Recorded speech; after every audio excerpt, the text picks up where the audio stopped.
টিলাৰদিয়া প্ৰাথমিক বিদ্যালয়ৰ খুঁটা স্থাপন ব্ৰহ্মপুত্ৰৰ গৰাখহনীয়াৰ পাছত টিলাৰদিয়া প্ৰাথমিক বিদ্যালয়খন নপাৰা পামৰ পূব টিলাৰদিয়াত স্থানান্তৰ বিদ্যালয়খনৰ পৰিচালনা সমিতিৰ সভাপতি আব্দুল কুদ্দুছ সৰকাৰ প্ৰধান শিক্ষক ৱাছিদ আলী বিশিষ্ট মুৰব্বী ফজল হক সাকাত আলী সহ ভালে সংখ্যক মুৰব্বীৰ উপস্থিতিত আজি বিদ্যালয়খনৰ খুঁটা স্থাপন কৰা হয়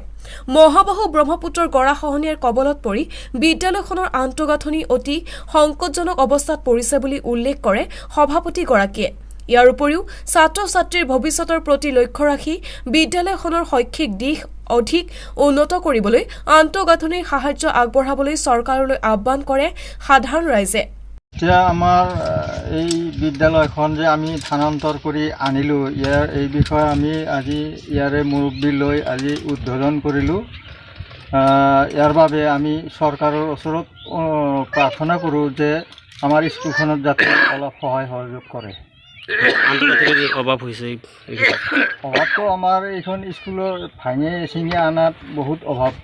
পৰি আছে চৰকাৰলৈ কি আহ্বান থাকিব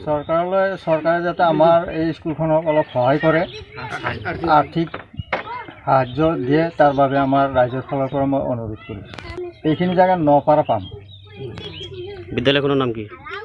বিদ্যালয়খন টিলাৰদিয়া প্ৰাথমিক বিদ্যালয় শিয়ালমাৰীৰ পৰা মইদুল ইছলামৰ ৰিপৰ্ট নিউজ 24 এনি